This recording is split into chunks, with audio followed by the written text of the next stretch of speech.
इंसान शैतान बन गया तो अब इंसान इंसानियत दिखा रहा हो, जो एक बड़ी बात है। कहूं पे झगड़ा कहूं पे झांसा, जनता वही मान का गाने का ना गा फिर यार दिमाग है भैया। राम राम, हमें बुंदेली चूरू से नीरज। कोरोना के संकट और भयावह त्रासदी ने मन के उथल पुथल करके पूरे दिमाग के बर्बाद करके धरो। बिल्कुल भेजा गरम धरो, बिल्कुल तवा की जगह अगर रोटी है तो धर दो, मुड़ी पे चून धर दो माड़ के बेल के, तो रोटी से इतना गर्म में भेजा। कैसे मानवता के जो संकट आओ है, त्रासदी में बहुत सारे नेता अपने दामन में छुप के बैठ गए और मुंह चुरा के जनता से बैठ गए।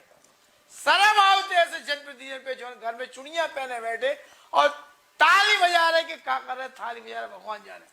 लेकिन कछु नेता मिसाल बन गए इंसानियत तो मानवता के लाने, जो ऐसा काम कर रहे कि लगत है कि इनसे कछु सीखो। खबरें हैं ये दो जगह से, पहली है गढ़ाकोटा सागर जो बुंदेलखंड को देखिए, गढ़ाकोटा में रैली विधानसभा के विधायक होता कि मध्य प्रदेश के मंत्री हैं गोपाल भार्गव, और उनको लगा दीपू भार्गव, अभिषेक भार्गव, दीपू, इन बाप बेटा ने मिलकर मानवता के लाने ऐसी मिसाल पेश करी है कि अपने निजी संसाधन जुटा के खुद को अस्पताल बना दो। इनके देख बागवान नाम से वृद्धाश्रम, तो बागवान के इनने अस्पताल में बदल लो, और अस्पताल में नहीं बदलो, ऑक्सीजन की आपूर्ति से लेकर कोविड के टेस्ट से लेकर पूरी दवाइयों से लेकर संसाधन, और चिकित्सकन की निजी तरीके से खुद व्यक्तिगत रूप से भर्ती कर रहे हैं। 2 लाख रुपया से लेकर 30,000 20,000 के वेतन पे स्टाफ की भर्ती के खुले विज्ञापन जारी कर दे, और वेतन भी अपनी तरफ से देवे के लाने कह दे, अपने आप में अनूठा है। और दूसरे कटनी के संजय पाठक, इतने के विधायक पूर्व मंत्री रहे हैं भैया, इनने अपना पूरा खजाना खोल लो कटनी क्षेत्र की जनता के लाने। सांसद बीडी शर्मा की प्रेरणा से ने जो बड़ी पहल करी है, देख लो ये स्पेशल रिपोर्ट बुंदेली चुगली की। बुंदेलखंड के नाम से चर्चित गोपाल भार्गव मध्य प्रदेश शासन के वरिष्ठ मंत्री हैं और रैली क्षेत्र के विधायक हैं। एक ऐसी विधानसभा इकलौती जहां पे गोपाल भार्गव बिना घर से निकले चुनाव जीतत, वो भी लाख खन वोटन से। इनने और इनके लड़का ने मिलकर खुद एक कोविड सेंटर बना दो, आइसोलेशन वार्ड से लेके सब कुछ हुए। जिला स्वास्थ्य समिति संघ मिलके उनने कि जो इनको बहुत बागवान नाम से बहुत बड़ा वृद्धाश्रम हुए चिकित्सालय के रूप में परिवर्तित कर दो, और चिकित्सालय में खुद जाके सेवाएं लेके गरीबन के हालचाल जान रहे। पीपीई किट पहने जो घूम रहे जो अभिषेक भार्गव, रोज जाके मरीजों से बात करके उनकी हौसला बढ़ा रहे, उन्हें खाना पीना चिकित्सा सब लेके सब सुविधाएं दे रहे। संगे संगे आवे वाले मरीजन के रुकवे से लेके सब व्यवस्थाएं करे हुए लगे हैं। ये पूरे मामला में हम इनकी बात सुनाए, लेकिन दूसरी जो खबर जो बता रहा बाजी है, कटनी है, जो कटनी क्षेत्र है, कटनी के जो विधायक हैं भाजपा के पूर्व मंत्री और विधायक संजय पाठक, इनने अपनी जमा पूंजी से करीब 6 करोड़ रुपया स्वास्थ्य सामग्री उपलब्ध करावे के लाने शासन प्रशासन को उपलब्ध करा है। इन्हें आज के युग में कटनी को भामाशाह कब जा रहा है कि इनने खुद सांसद विधायक निधि से नहीं, इनने खुद निजी अपने निजी संपत्ति से जहाँ राशि दी है, एक बड़ी मस्त राशि क्षेत्र की जनता के लिए दी है।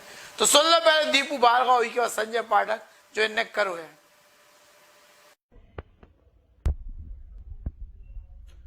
नमस्कार, मैं अभिषेक गोपाल भार्गव। आज हमने गढ़ाकोटा में कोविड सेंटर का शुरुआत की है, और इस कोविड सेंटर में हम लोगों ने कोशिश की है कि अच्छी से अच्छी व्यवस्थाएं हम यहाँ पर मरीजों को उपलब्ध करा सकें। लेकिन कोविड केयर सेंटर के कुछ नियम हैं जिनका हम सभी को पालन करना होगा। यह नियम केंद्र सरकार से आए हुए हैं। इन नियमों के इतर जाकर हम कोई काम नहीं कर सकते हैं। सबसे पहले आप लोग जान लें कि एक यहाँ पर कोविड सेंटर में मरीजों को भर्ती करने का जो लेवल है, किस तरीके के मरीजों को हम यहाँ पर भर्ती कर सकते हैं, उसके विषय में आपको जानकारी देना आवश्यक समझ रहा हूँ। इसलिए इस वीडियो के माध्यम से आप सभी से अपील कर रहा हूँ, जितना ज्यादा से ज्यादा हो सके इस वीडियो को शेयर कीजिएगा। 94 ऑक्सीजन सैचुरेशन, मतलब जो आप सभी जानते होंगे, ऑक्सीमीटर से जब हम चेक करते हैं तो हमारा ऑक्सीजन सैचुरेशन ऑक्सीमीटर बताता है। तो 94 तक के मरीजों को हम यहाँ पर भर्ती कर सकते हैं, उसके नीचे भर्ती करने का नियम नहीं है। इसीलिए मैं आप सभी से यही अनुरोध करूंगा कि जिन लोगों का सैचुरेशन 90 और उससे नीचे जा रहा है वह हायर सेंटर में जाकर भर्ती हो, जैसे हमारा बुंदेलखंड मेडिकल कॉलेज या निजी अस्पताल वहां पर आपके लिए बेहतर ट्रीटमेंट मिल पाएगा। और कोशिश हम लोगों ने यहाँ पर भी की है देने की, लेकिन उन नियमों से हम बंधे हुए हैं। और साथ ही साथ मैं आपको एक निवेदन और करना चाहता हूं कि अभी इस कोविड केयर सेंटर को केवल रहली विधानसभा क्षेत्र के लोगों के लिए चालू किया गया है, क्योंकि अभी हमारे पूरे पलंग चालू नहीं हो पाए हैं। और क्योंकि अभी जो मेडिकल इक्विपमेंट्स की और दवाइयों की उपलब्धता है, ऑक्सीजन की उपलब्धता है, वह पूर्णतः हमारे पास नहीं है। इसलिए हम इस कोविड सेंटर को 100 पलंग का भी नहीं कर पाए हैं। हम लोगों ने 50 पलंग से इसकी शुरुआत की है। और मैं आप सभी से यही निवेदन करूंगा कि अभी बाहर के मरीज यहाँ पर ना आए, क्योंकि उसके लिए मैं आप सभी से क्षमा चाहता हूँ हाथ जोड़कर। हम अभी इस विषय पर थोड़े मजबूर हैं, लेकिन जैसे ही हमारी व्यवस्था होगी उसके बाद कहीं के भी मरीज होंगे उन्हें हम अपने यहाँ भर्ती करेंगे। लेकिन मैं आप सभी से यही निवेदन करना चाहता हूं कि इन सारी परेशानियों से बचने का केवल और केवल यही तरीका है कि आप अपने घर में रहें, सुरक्षित रहें, मास्क का उपयोग करें। और साथ ही अगर आपके परिवार में किसी को भी शुरुआती लक्षण आते हैं तो उन्हें घर पर ना रखें, उनको तत्काल डॉक्टर से चेक कराएं, आवश्यक दवाइयां लें। और अगर डॉक्टर आपको सजेस्ट करता है कि आपको होम आइसोलेशन में रहना है तो उस व्यक्ति को होम आइसोलेशन में रखते हुए उससे सभी परिवार के लोग पर्याप्त दूरी बनाकर रखें। और अगर आप चाहते हैं कि होम आइसोलेशन में रहने वाले व्यक्ति के लिए घर में पर्याप्त व्यवस्था नहीं है तो उसे आप हमारे कोविड केयर सेंटर में निश्चित तौर पर भर्ती कर सकते हैं। यहाँ पर उनकी पूरी व्यवस्था की जाएगी। लेकिन गंभीर मरीजों के लिए यहाँ पर अभी बहुत अच्छी व्यवस्था हम नहीं कर पा रहे हैं, क्योंकि हमारे पास इक्विपमेंट्स की कमी है, वेंटिलेटर वगैरह नहीं है। और मैं यही कहूंगा कि युद्ध स्तर पर हम यह प्रयास कर रहे हैं कि और बहुत अच्छी उच्च स्तर की सुविधाएं हम अपने इस कोविड सेंटर में दे पाएं, लेकिन इसके लिए समय लगेगा। अभी चूंकि बहुत ज्यादा दबाव है इस बीमारी के कारण, इस कारण से हमने यहाँ कोविड केयर सेंटर शुरू किया है। यह केवल और केवल अभी रहली विधानसभा क्षेत्र के लिए रहेगा। शीघ्र ही हम इसको आने वाले समय में जैसे ही पलंग की उपलब्धता होती है, इक्विपमेंट्स की उपलब्धता होती है, सारी व्यवस्थाएं हो जाएंगी तो अन्य क्षेत्र के लोग भी यहाँ पर आकर भर्ती हो सकेंगे। इतनी ही जानकारी मुझे आपको देनी थी।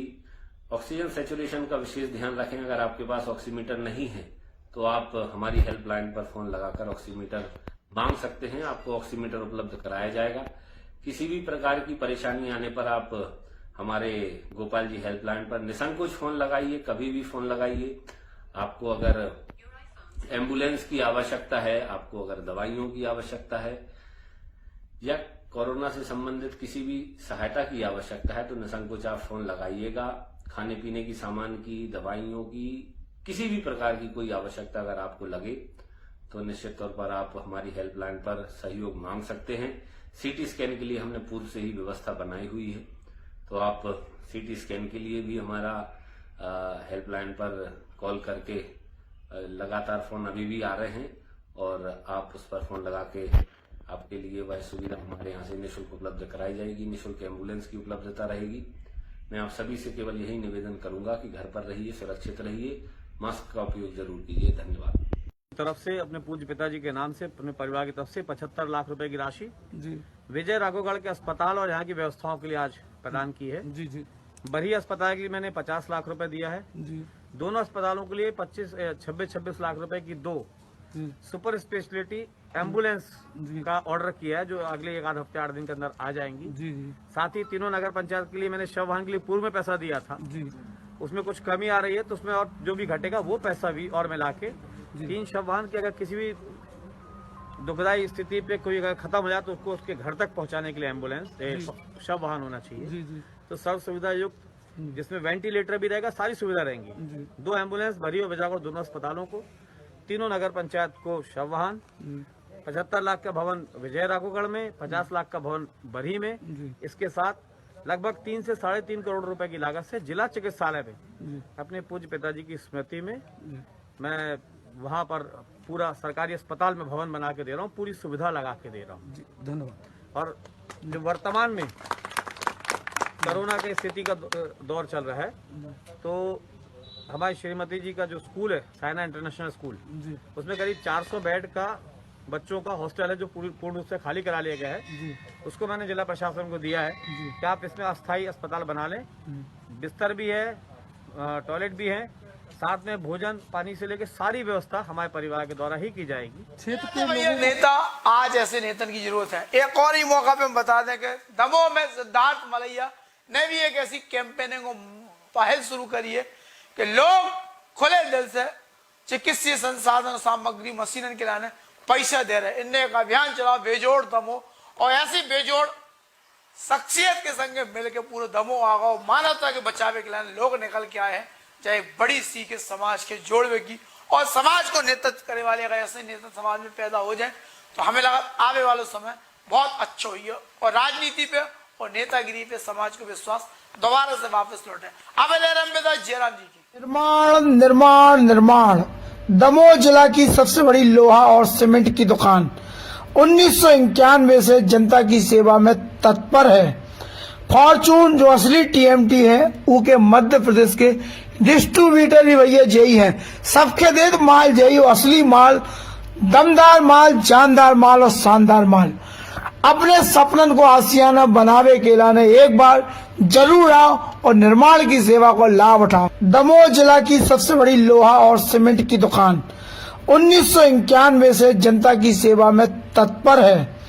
फॉर्चून जो असली टीएमटी है वो के मध्य प्रदेश के डिस्ट्रीब्यूटर ही भैया जयी है।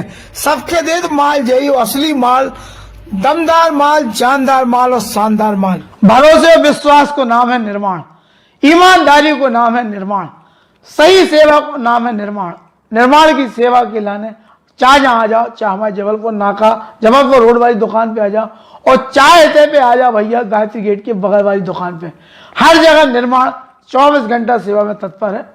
और निर्माण की तरफ से जा भी अपील है कि कोरोना काल में सोशल डिस्टेंसिंग को पालन करो, मास्क लगाओ, सुरक्षित रहो, घर पे रहो, और जैसे ही लॉकडाउन खोले तो निर्माण फिर सबकी सेवा में लगे रहे।